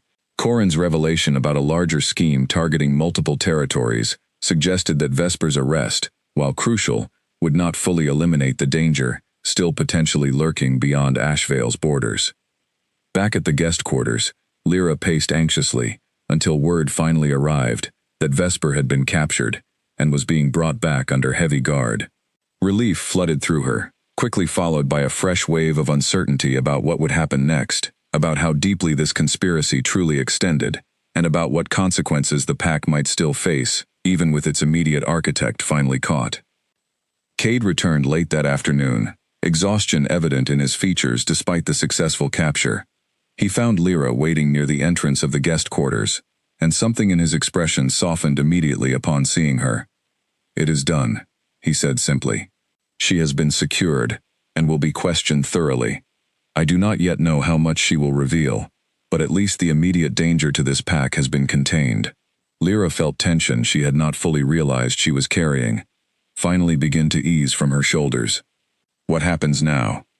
"Now, we uncover the full truth," Cade said firmly. "I will not leave this territory until I understand exactly who else is involved, and until I am certain Ashvale, and every pack connected to it, is genuinely safe from whatever threat Vesper was working to advance." Over the following days, Vesper's interrogation revealed a complex web of alliances stretching across several neighboring territories, all connected through a shadowy figure, known only by the title, Broker, someone who specialized in destabilizing packs from within, before facilitating hostile takeovers by stronger, more ruthless forces, waiting to claim the weakened territory as their own. Vesper herself had been recruited years earlier, following the collapse of her original pack under remarkably similar circumstances to what she had attempted within Ashvale. She spoke of the Broker's methods with a strange mixture of fear and grudging respect, describing how the very tactics used against her original home had eventually been turned into tools she wielded herself, believing survival required becoming exactly the kind of threat that had once destroyed everything she loved. Cade listened to her confession with careful, measured patience, recognizing that whatever cruelty she had inflicted, her own path toward this darkness had likely begun with victimization eerily similar to what she had attempted to inflict on others. It did not excuse her actions, but it added a layer of tragic complexity to a situation that had initially seemed like simple malice. "The broker will not simply abandon this plan," Cade said to his advisors during a private strategy meeting held once Vesper's full confession had been recorded. "If Ashvale's weakening was meant to serve a larger purpose, whoever orchestrated this will likely attempt something similar elsewhere, or worse, may attempt to salvage their plan here through other means." Rowan nodded grimly in agreement. "We should increase security not only here, but send warnings to neighboring territories as well. If this broker has succeeded before, using nearly identical methods, other packs may currently be facing the same hidden danger without realizing it." Cade agreed immediately, dispatching messengers to warn allied territories about the pattern Vesper had revealed, urging increased vigilance against similarly placed individuals who might be working to destabilize their own communities from within. Whatever else happened, he refused to allow other packs to fall victim to the same calculated cruelty that had nearly succeeded within Ashvale. Throughout these tense days of investigation and strategic planning, Lyra remained close to Cade's side, offering quiet support and steady companionship as the full scope of the danger continued unfolding around them. Their bond, still new and largely unspoken, deepened steadily through shared purpose and mutual respect, growing stronger with each challenge they faced together. One evening, as the immediate crisis finally began settling into manageable order, Cade found Lyra once more in the quiet garden behind the guest quarters, watching the sunset paint the sky in soft shades of orange and pink. He settled beside her silently, the comfortable familiarity between them now feeling entirely natural despite how recently they had first met. "Thank you," he said quietly after a moment, "for staying beside me through all of this, even when I asked you to remain safely behind during the pursuit." Lyra smiled softly, though tiredness lingered clearly beneath her expression. "I could not simply wait idly while so much remained uncertain. Besides, I trust your judgment, even when it means holding me back from danger I might otherwise rush toward without thinking." Cade studied her carefully in the fading evening light, something warm and unfamiliar stirring within his chest as he looked at her. "There is something I have wanted to ask you, though perhaps this is not the right time, given everything still unresolved." Lyra turned toward him fully, curiosity evident in her expression, despite the exhaustion of recent days. "What is it?" Before he could answer, a guard approached hurriedly once more, interrupting the moment with fresh urgency. "My king, we have received word from one of the neighboring territories.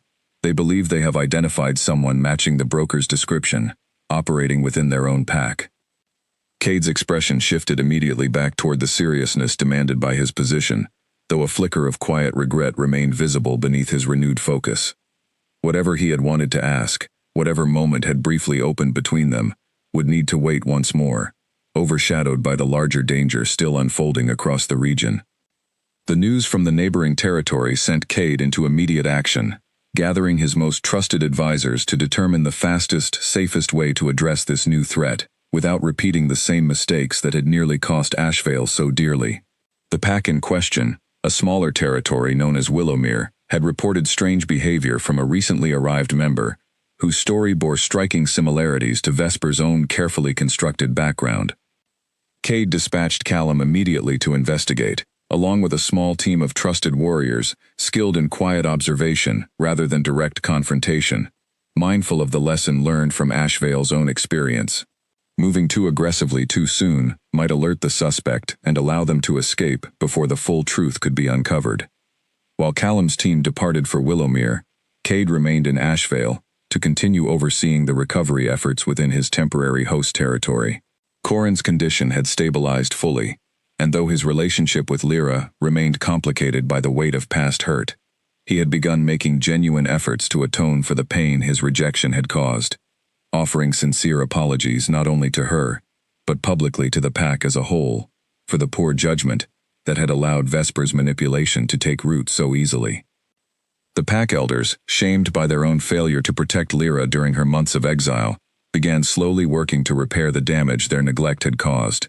Baron, the stern elder who had initially dismissed the fire as simple accident, approached Lyra personally one afternoon, his expression heavy with genuine regret. "I failed you," he said simply, without excuse or embellishment, "not only during the investigation, but long before that, when this pack cast you aside without protest. I cannot undo the harm already done, but I intend to ensure it never happens to another wolf within these lands again." Lyra accepted his apology with quiet grace, though the wounds of her past exile would take considerably longer to fully heal than her physical injuries had. Still, watching the pack slowly transform its treatment of its most vulnerable members offered a small, meaningful comfort amid the larger chaos still unfolding around them. Meanwhile, Cade's healing gift, having now been used twice within recent memory, first to save Lyra's life and later to help stabilize Corin during his recovery, had begun drawing quiet attention throughout the pack. Whispers spread about the rare power possessed by the Ironclaw King, admiration mixing with curiosity about a bloodline capable of such remarkable ability. Rowan approached Cade privately one evening, concern evident in his careful expression. "My king, you have used your gift twice now in quick succession. Such power carries real cost, even for someone as strong as you.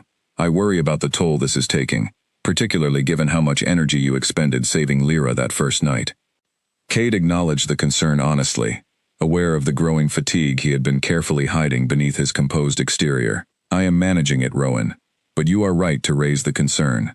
I will be more careful moving forward, using the gift only when absolutely necessary." Despite his reassurance, Rowan remained unconvinced, having served Cade long enough to recognize the subtle signs of strain his king typically kept well hidden from those around him. He resolved to watch more carefully, unwilling to let his king's selfless nature lead him toward genuine danger, without at least attempting to intervene. As days passed, word finally returned from Callum regarding the situation in Willowmere. The suspected individual, a quiet, unassuming wolf who had integrated seamlessly into the pack over recent months, matched several key details from Vesper's own confession about the broker's recruitment methods. Callum's careful surveillance had revealed private meetings conducted under suspicious secrecy, along with evidence suggesting preparations for something similar to what had nearly succeeded within Ashvale. "We believe this individual is indeed connected to the broker's network," Callum reported upon his return, presenting his findings to Cade and the assembled advisors. Though whether they are the broker themselves, or simply another agent working toward the same larger goal, remains unclear. Cade considered this information carefully, weighing the best course of action. Moving too aggressively risked alerting the broader network before its full scope could be understood, while moving too cautiously risked allowing further damage to unfold within Willowmere or beyond. "We will coordinate directly with Willowmere's leadership," Cade decided finally, sharing everything we learned from Vesper's confession, while allowing them to handle the situation within their own territory, with our support available if needed. This must be handled delicately, avoiding the panic and chaos that nearly consumed Ashvale during our own crisis. As this plan moved forward, Cade found himself increasingly drawn back toward quiet moments spent with Lyra, appreciating the steady comfort of her presence amid the ongoing complexity of managing threats that stretched far beyond what either of them had originally anticipated when their paths first crossed amid fire and desperate rescue. One evening, as the pack settled into a rare moment of calm following days of tension, Cade found Lyra once more in the garden, this time joined by several of the young pups whose lives she had saved during the initial fire. She sat surrounded by small, playful wolves, laughter filling the quiet evening air, as she told them a gentle story, her earlier exhaustion replaced temporarily by genuine, unguarded joy. Cade watched from a distance for a moment, before approaching, something warm and settled taking root within his chest at the sight before him. The pups, sensing his arrival, scattered playfully toward their waiting mothers nearby, leaving Cade and Lyra alone once more in the fading evening light. "You have quite an audience," Cade observed with a soft smile, settling beside her. "They remind me why all of this matters," Lyra replied, watching the pups continue their playful chase nearby. "Whatever danger still remains, whatever uncertainty lies ahead, moments like this remind me what we are truly fighting to protect." Cade nodded in quiet agreement, studying her profile carefully in the soft evening light. "There is something I wanted to ask you before we were interrupted the other evening," he said finally, his voice gentle but carrying clear intention. Lyra turned toward him, curiosity, and something warmer flickering in her expression as she waited for him to continue.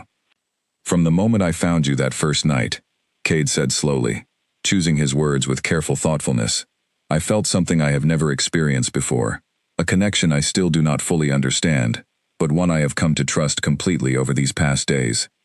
I do not wish to rush you, especially given everything you have endured, but I feel I must be honest about what I am beginning to feel."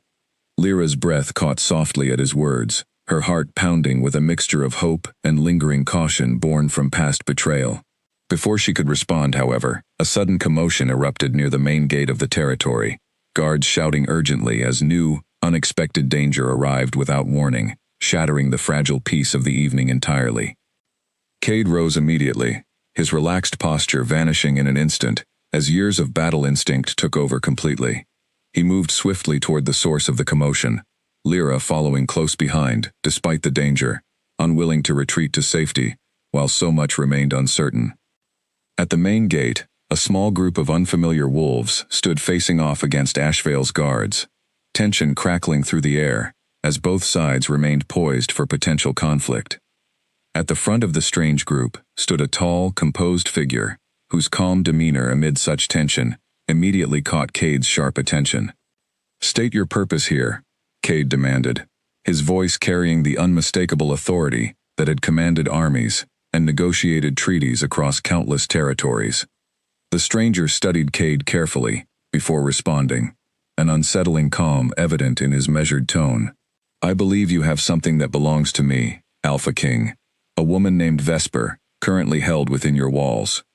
Cade's expression hardened instantly, recognizing the implications of this bold declaration. "You must be the one they call the broker."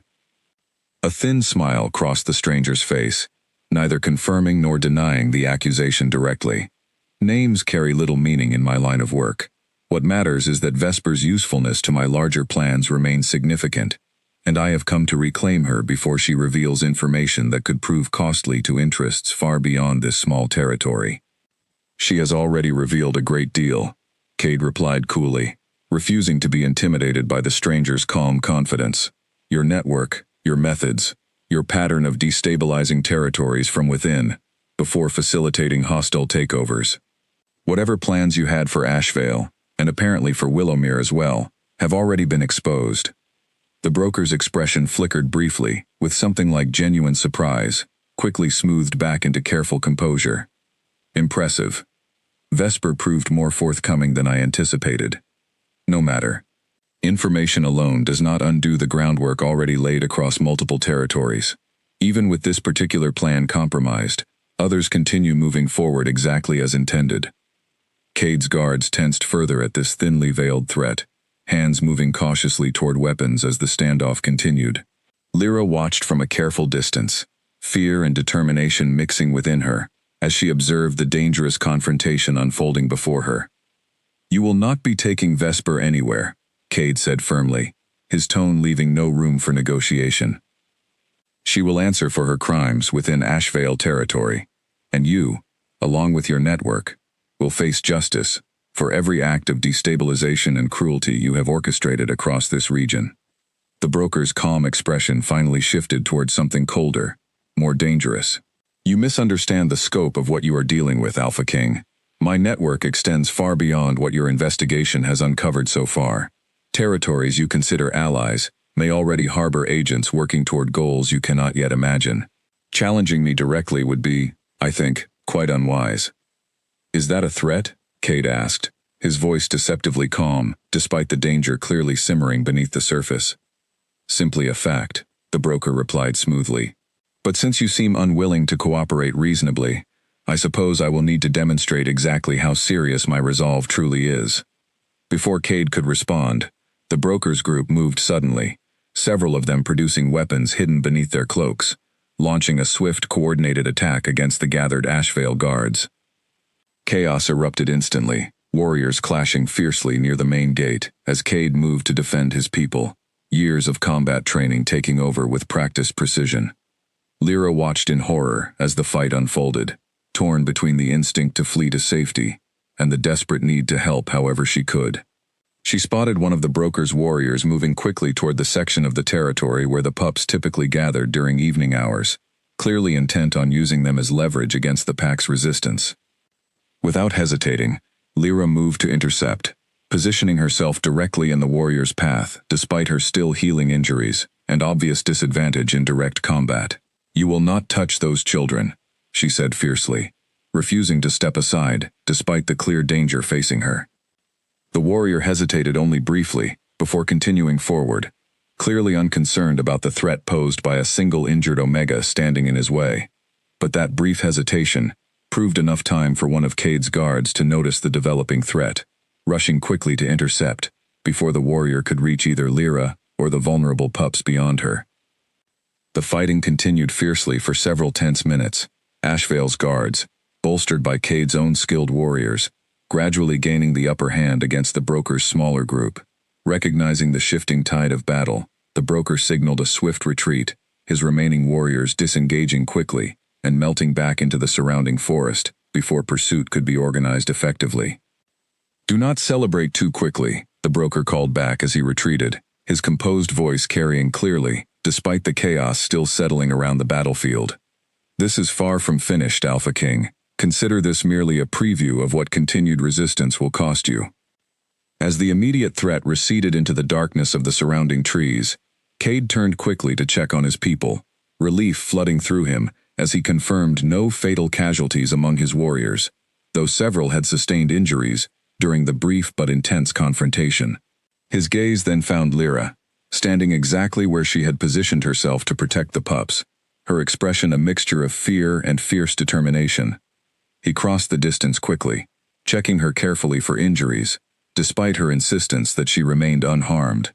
"You should not have placed yourself in such danger," he said, though his tone carried more concern than reprimand.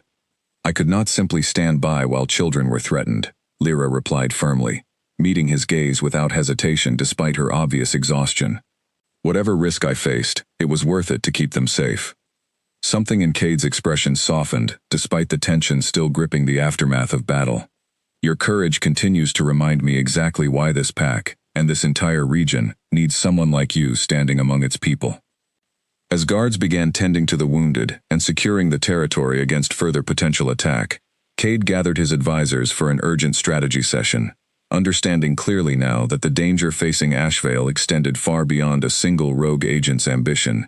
The broker's network represented a genuine, wide-reaching threat, one that would require careful, coordinated effort across multiple territories to fully dismantle.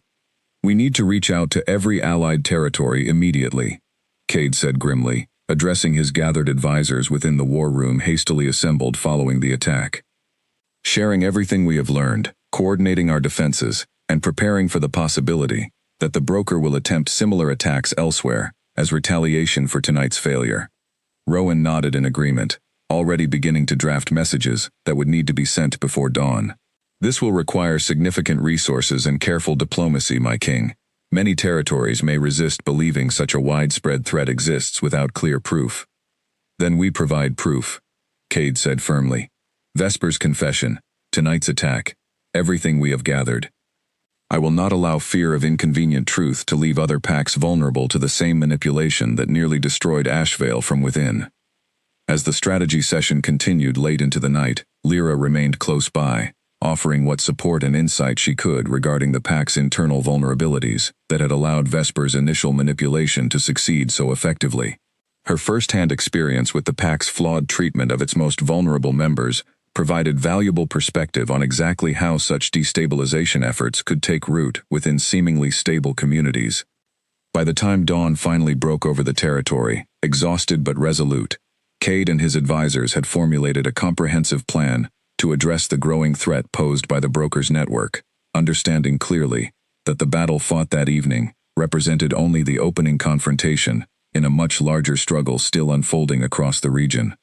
In the weeks that followed the broker's brazen attack on Ashvale territory, Cade coordinated closely with allied packs across the region, sharing intelligence gathered from Vesper's confession, and building a unified strategy against the shadowy network threatening to destabilize territory after territory through calculated manipulation and hidden violence. Willomir's leadership, once presented with clear evidence matching the broker's known methods, moved swiftly to detain their own suspected agent, uncovering through careful questioning additional details about the network's broader structure and its ultimate ambitions. Piece by piece, a clearer picture began forming of an organization that had spent years quietly working to weaken smaller territories, preparing them for eventual absorption by stronger, more ruthless forces, waiting patiently for the right moment to strike. Throughout this period of intense coordination and strategic planning, Cade's bond with Lyra continued deepening steadily, forged through shared purpose and mutual respect that had grown far beyond the circumstances of their initial meeting. She had become an invaluable presence within his growing circle of trusted advisors, her insight into pack dynamics, and her natural compassion, offering perspective that complemented his own strategic thinking perfectly. One quiet evening, weeks after the initial attack, Cade finally found the opportunity to finish the conversation interrupted so abruptly at the garden that fateful night. He found Lyra once more among the pups she had grown so close to, though tonight she sat alone, watching the stars emerge slowly across the darkening sky. "May I join you?" Cade asked softly, settling beside her without waiting for a formal response, their comfortable familiarity now well established through weeks of shared challenge and quiet companionship. "Of course," Lyra replied, offering a warm, genuine smile that had become increasingly common since those first difficult days of her recovery. "Though I suspect you have news to share, given how serious you look." Cade chuckled softly, appreciating her perceptiveness. "There is progress to report regarding the broker's network, yes, but that is not entirely why I sought you out tonight." Lyra turned to face him fully, curiosity evident in her expression as she waited patiently for him to continue. Cade took a steadying breath, gathering the courage to finally voice what he had wanted to say weeks earlier, before circumstances had repeatedly interrupted the moment.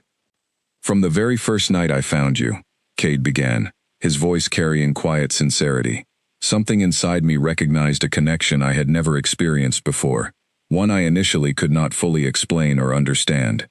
Over these past weeks, spending time alongside you, watching your strength and compassion in the face of danger and uncertainty, that connection has only grown stronger." Lyra's heart pounded as she listened, hardly daring to hope that his words were leading exactly where her own growing feelings had begun to suggest they might. "I believe," Cade continued carefully, "that what I felt that first night was recognition of something rare, a faded bond between us, suppressed, perhaps, by circumstances neither of us fully understood at the time. I do not say this lightly, nor do I wish to pressure you, given everything you have endured. But I felt I owed you complete honesty about what I am feeling." Lyra sat quietly for a moment, processing the weight of his words alongside her own carefully guarded emotions, shaped painfully by Corin's rejection months earlier. Fear whispered cautiously at the edges of her mind, warning her against trusting such profound feelings again after being so thoroughly hurt before. But another part of her, stronger and more certain, recognized the genuine sincerity in Cade's words, so different from the empty promises Corin had once offered before casting her aside entirely. "I feel it too," she admitted softly, her voice trembling slightly with the vulnerability of the admission. "I have felt it growing since that very first morning I woke in your care, though I have been afraid to trust it fully, afraid of being hurt again the way I was before."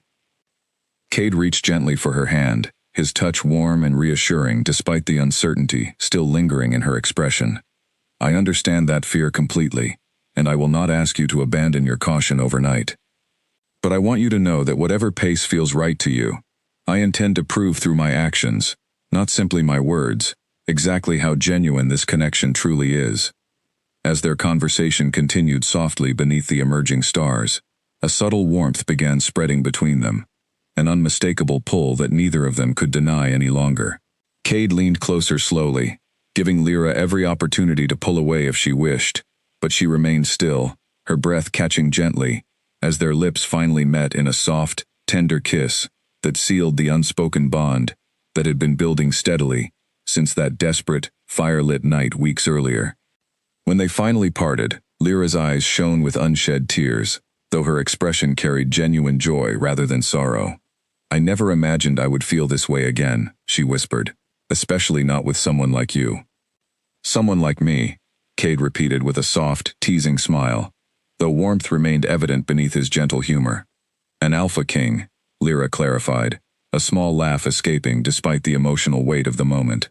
Someone with the entire region depending on his leadership, someone who could have chosen anyone as his mate, yet somehow found himself drawn toward a rejected Omega, with nothing left to offer. Cade's expression grew serious once more, though warmth remained evident in his gaze. You have far more to offer than you realize, Lyra. Courage, compassion, strength forged through adversity rather than privilege. If anything, I consider myself fortunate that fate brought us together during such difficult circumstances, allowing me to recognize your worth long before status or expectation could interfere. Their quiet moment was interrupted gently by the sound of soft footsteps approaching, and they turned to find Rowan standing respectfully nearby, clearly hesitant to disturb such an evidently intimate moment, but carrying news too important to delay any longer. Forgive the interruption, my king, Rowan said carefully, but we have received word regarding the broker's location. Our allies believe they have identified his primary base of operations, hidden within a remote territory bordering the northern mountains. Cade rose immediately, his expression shifting back toward strategic focus, though he kept Lyra's hand gently clasped in his own as he addressed Rowan's report. Gather the coalition leaders. If we have finally located his base, we cannot afford to hesitate before he has the chance to relocate again. As preparations began for what would likely become the decisive confrontation against the broker's network, Lyra found herself drawn fully into the strategic planning alongside Cade and his trusted advisors, her insight and steady presence proving invaluable as they worked through the details of a coordinated assault designed to finally dismantle the threat that had brought such chaos and danger into their lives. Over the following days, coalition forces from Ashvale, Willowmere, and several other allied territories gathered steadily, preparing for a unified strike against the broker's hidden base. Cade moved among his growing coalition with practiced authority, coordinating strategy, while simultaneously ensuring adequate defenses remained in place to protect each territory's most vulnerable members during the coming confrontation. Throughout these tense preparations, his bond with Lyra only continued strengthening, their newfound relationship offering a quiet source of stability amid the mounting pressure of the campaign ahead. She remained close by his side whenever possible, offering support and counsel that had become increasingly essential to his own confidence heading into what promised to be the most significant confrontation yet in their ongoing struggle against the shadowy forces threatening their world.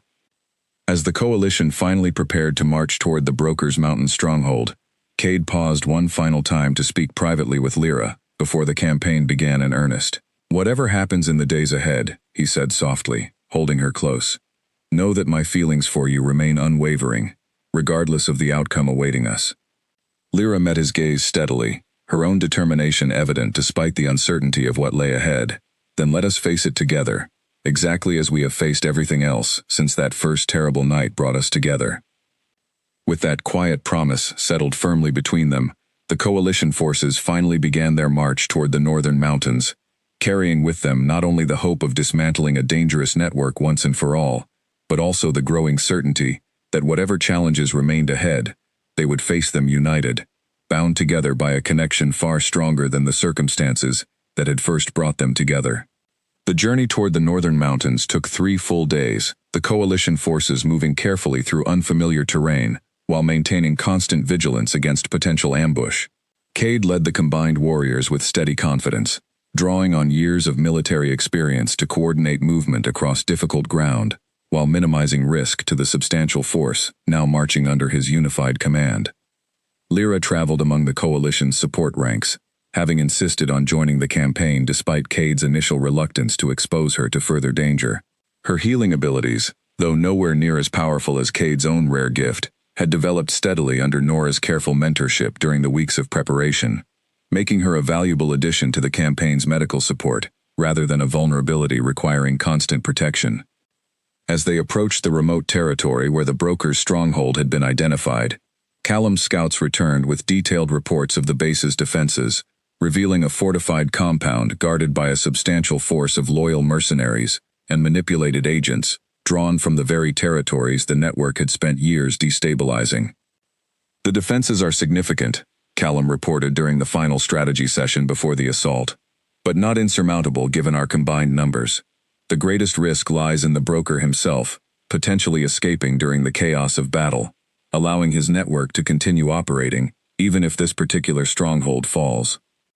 Cade nodded grimly, having anticipated exactly this concern. We will position secondary teams around every potential escape route before the main assault begins. Whatever else happens tonight, the broker will not slip away to rebuild his network elsewhere.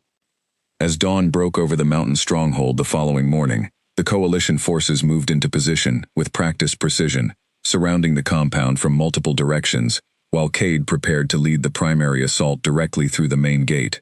Lyra remained positioned safely behind the front lines, alongside the medical support teams, though her heart pounded with anxious tension as she watched Cade prepare to lead his warriors into what promised to be a fierce, decisive confrontation. The battle began swiftly once the signal was given, coalition warriors surging forward against the stronghold's defenses with coordinated precision, born from weeks of careful planning. Cade fought at the forefront of his forces, his skill and authority inspiring fierce determination among the warriors following his lead into the heart of enemy territory. The fighting proved intense but ultimately decisive, the coalition's superior numbers and coordinated strategy gradually overwhelming the stronghold's defenders, despite their initial fierce resistance. Within hours, the outer defenses had fallen completely, coalition forces pushing steadily deeper into the compound toward the central structure, where the broker himself was believed to be coordinating his network's final desperate resistance. Cade led a small, elite team directly toward the central structure, determined to confront the broker personally, rather than risk his escape during the chaos still unfolding throughout the rest of the compound. They found him finally within a heavily fortified chamber, surrounded by his most loyal remaining guards, his composed demeanor finally cracking under the weight of his network's collapsing defenses. "It seems your resolve proved stronger than I anticipated," the broker said, his voice carrying grudging respect despite the clear desperation of his situation. "Though I suspect this victory will prove more costly than you currently realize." "Your network is finished," Cade replied firmly, his warriors positioned carefully around the chamber's perimeter, ready to act the moment any hostile movement began. "Surrender now, and face whatever justice the coalition deems appropriate. Continue resisting, and you will not survive this confrontation." For a long, tense moment, it seemed as though the broker might choose violent resistance, despite the clearly hopeless odds facing him. But finally, recognizing the complete futility of further fighting, he lowered his weapon slowly, gesturing for his remaining guards to do the same. "Very well," he said quietly, defeat evident in his tone despite his attempt to maintain some semblance of dignity. "You have won this particular confrontation, Alpha King. Though I suspect the full scope of what I built extends beyond even what you have managed to uncover so far." Cade's warriors moved forward to secure the broker and his remaining guards, the compound finally falling completely under coalition control as the last pockets of resistance surrendered throughout the rest of the stronghold. The battle, while costly, had achieved its primary objective, dismantling the network's central base of operations and capturing the mastermind behind months of calculated destabilization across multiple territories. News of the victory spread quickly through the coalition forces, relief and celebration mixing with the sobering awareness of the cost required to achieve it. Cade personally oversaw the securing of the compound, ensuring the broker and his network's most senior agents remained safely contained for the extensive questioning that would follow in the weeks ahead. Lyra found him finally, as the chaos of battle settled into the organized aftermath of victory, relief flooding through her at the sight of him standing largely unharmed amid the exhausted but triumphant coalition forces. She rushed to him without hesitation, embracing him tightly, despite the practical concerns of dignity befitting their respective positions. "It is over," Cade said softly, holding her close amid the settling dust of battle. "The broker is captured, his network's central operation dismantled. Whatever remnants remain scattered across the region, we now have the resources and coordination necessary to root them out completely." In the weeks that followed the stronghold's fall, the coalition worked steadily to dismantle the remaining pieces of the broker's network, using information gathered from his interrogation, alongside Vesper's earlier confession, to identify and neutralize agents still operating within various territories across the region. Slowly but surely, the shadow that had loomed over so many packs finally began lifting entirely, replaced by renewed stability and stronger alliances forged through shared struggle against a common threat. Ashvale territory itself underwent significant transformation during this period of recovery, the Pack Elders following through on their promises to reform how they treated their most vulnerable members. Under Baron's careful leadership, new protections were established for Omegas and other Pack members who had previously faced neglect or cruelty, ensuring that the circumstances allowing Vesper's manipulation to take root so easily would never again find such fertile ground within their community. Corin, fully recovered from his injuries, dedicated himself to genuine atonement for his role in Lyra's suffering, working alongside the reformed Pack leadership to ensure lasting change rather than empty promises. While his relationship with Lyra remained forever altered by their painful history, a measure of peace eventually settled between them, built on mutual respect rather than the broken bond that had once connected them. Amid all this transformation and recovery, Cade formally announced his intention to claim Lyra as his true mate, a declaration met with overwhelming support from both his own Ironclaw kingdom and the Ashvale Pack that had witnessed her extraordinary courage firsthand. The ceremony held to celebrate their union brought together representatives from every territory touched by the Coalition's successful campaign against the Brokers Network, a joyful gathering that stood in stark contrast to the fire and fear that had once threatened to consume everything Lyra held dear. Standing before the assembled crowd on the day of her formal coronation as Luna Queen of the Ironclaw Kingdom, Lyra found herself reflecting on the long, difficult journey that had brought her to this moment. From rejection and isolation at the edge of a pack that had once discarded her as worthless, through fire and danger, and the discovery of a conspiracy that had threatened to destroy everything she cared about, she had emerged not merely as a survivor, but as someone whose courage and compassion had ultimately helped save countless lives across an entire region. Cade stood beside her, pride and love evident in every line of his expression, as the ceremony concluded and cheers erupted from the assembled crowd. He took her hand gently, raising it alongside his own, as their people celebrated the union, now formally sealed between them. "From the moment I found you dying in that burning building," he said softly, meant only for her ears, amid the surrounding celebration, "I knew fate had brought us together for a reason far greater than either of us initially understood. You saved a single pup that night, but in doing so, you set in motion everything that followed, ultimately helping save countless others across territories that never even knew the danger they faced." Lyra smiled softly, her eyes bright with emotion, as she looked out over the celebrating crowd, at the pack that had once cast her aside, now standing united in genuine gratitude and respect, at the Coalition forces, who had fought alongside her through danger and uncertainty, and finally at the man beside her, whose love had helped her rediscover her own worth, after months of believing herself worthless. "Every rejection, every hardship, every moment of doubt led me here," she said quietly, meeting his gaze with steady certainty. "I would not change a single moment of that difficult journey, knowing it brought me to this life, this purpose, and to you." As the celebration continued late into the evening, the newly crowned Luna Queen and her Alpha King stood together, their bond finally complete, their future stretching ahead with the promise of continued partnership in protecting not only their own kingdom, but every territory that had come to rely on their strength, wisdom, and unwavering commitment to justice. The rejected Omega, who had once spent her last breath saving a single wolf pup from fire, had risen to become a symbol of courage and hope for an entire region, proof that true worth had never depended on the approval of those too blind to recognize it, but on the quiet, unwavering strength found within one's own heart.